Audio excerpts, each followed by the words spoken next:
ওং নমো ভগবতে বাসুদেবায় নমঃ। রাধে রাধে। গীতার মূল্যায়নের আজকের ভিডিও মনের শান্তি পাওয়ার গোপন সূত্র। শ্রীমদ্ ভগবদ্ গীতার পঞ্চম অধ্যায়ে 24 নম্বর শ্লোক থেকে জানব। 24 নম্বর শ্লোক সংস্কৃতে বলা হয়েছে, য অন্ত সুখ অন্তরারাম তথা অন্তর্জ্যোতি এব য সযোগী ব্রহ্ম নির্বাণম ব্রহ্মভূত অধিগচ্ছতি। এর অনুবাদ হলো, যিনি আত্মাতেই সুখ অনুভব করেন, যিনি আত্মাতেই রমণশীল এবং আত্মাই যার লক্ষ্য, তিনিই যোগী। তিনি ব্রহ্মে অবস্থিত হয়ে ব্রহ্ম নির্বাণ লাভ করেন।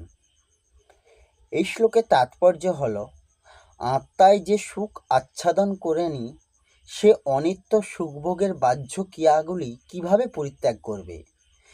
জীবমুক্ত পুরুষ যথার্থ অনুভূতিতে সুখ আচ্ছাদন করেন। তাই তিনি এক জায়গায় স্থির হয়ে বসেই চিন্ময় চেতনার সাহায্যে জীবনের ক্রিয়াগুলিকে উপভোগ করতে পারেন।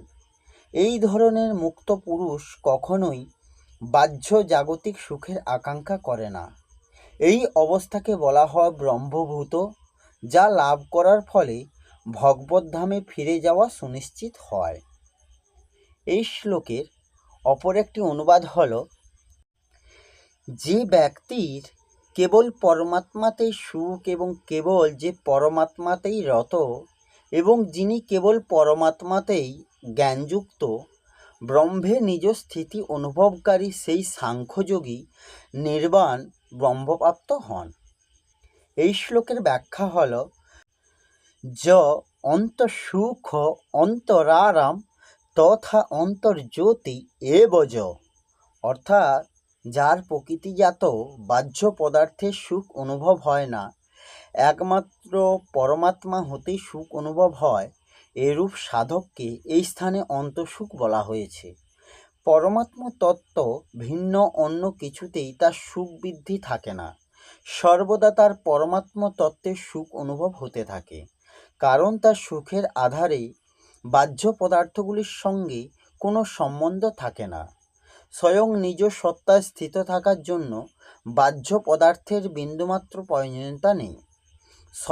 স্বয়ং থেকে কোনো দুঃখ হয় না, কোনো অরুচি হয় না, একেই বলা হয় অন্তঃসুখ।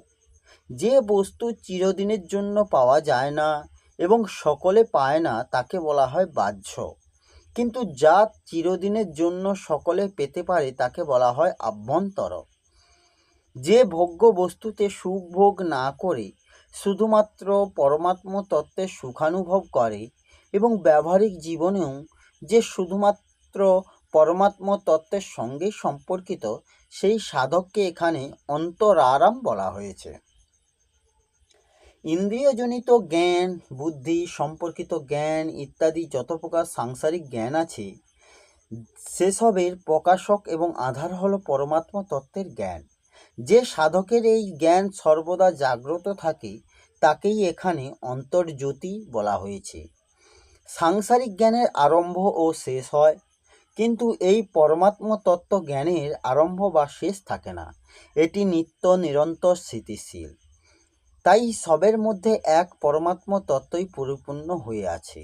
এরূপ জ্ঞান সাংখ্যযোগীর মধ্যে সর্বদা শত স্বাভাবিক বিরাজ করে।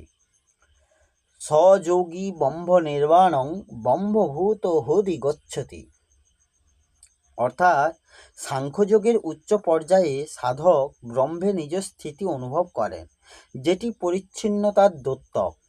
কারণ সাধকের আমি স্বাধীন, আমি মুক্ত, আমি ব্রহ্মে স্থিত, এই প্রকার পরিচ্ছিন্নতার সংস্কার থাকে।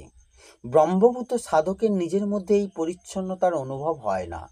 যতক্ষণ পর্যন্ত বিন্দুমাত্র পরিচ্ছন্নতা বা ব্যক্তিত্ব বাকি থাকে, ততক্ষণ পর্যন্ত সে তত্ত্বনিষ্ঠ হতে পারে না। তাই এই অবস্থায় সন্তুষ্ট হওয়া উচিত নয়। ব্রহ্ম নির্বাণম পদটির অর্থ হল, যাতে কখনো ব্যাকুলতা ছিল না, নেই বা হবেও না এবং হওয়া সম্ভবও নয়। ব্রহ্ম হলেন এরূপ নির্বাণ, অর্থাৎ শান্ত। ব্রহ্মভূত সাংখ্যযোগীর ব্যক্তিত্ব যখন নির্বাণ ব্রহ্মে লীন হয়ে যায়, তখন একমাত্র নির্বাণ ব্রহ্মই অবশিষ্ট থাকে। অর্থাৎ সাধক পরমাত্মা তত্ত্বের সঙ্গে অভিন্ন হয়ে যান, তত্ত্বত এক হয়ে যান, যা স্বতঃসিদ্ধ। ব্রহ্মভূত অবস্থায় সাধক তো ব্রহ্মেই নিজ স্থিতি অনুভব করেন, কিন্তু ব্যক্তির নাশ হলে অনুভবকারী আর কেউ থাকে না। সাধক তখন নিজেই ব্রহ্ম হয়ে ব্রহ্মকে প্রাপ্ত করেন। ব্রহ্মৈব সন ব্রহ্মাপতি। এই শ্লোকের বৈশিষ্ট্য ভাব হলো, এখানে অন্ত পদটিকে অন্তঃকরণের অর্থ বলে মনে না করে পরমাত্মার অর্থ বলে ধরতে হবে। কারণ অন্তঃকরণে সুখসম্পন্ন অথবা অন্তঃকরণে রমণকারী বা অন্তঃকরণে জ্ঞানসম্পন্ন মানুষের ব্রহ্মপ্রাপ্তি হয় না। অন্তঃকরণ থেকে সম্পর্ক বিচ্ছিন্ন হলেই ব্রহ্মপ্রাপ্তি হয়। এই হল শ্রীমদ্ ভগবদ্গীতার পঞ্চম অধ্যায়ের কর্মসন্ন্যাস যোগের 24 নম্বর শ্লোকের অনুবাদ সহ ব্যাখ্যা। আসবো পরের ভিডিওতে। রাধে রাধে। জয় শ্রীকৃষ্ণ। জয় গীতা।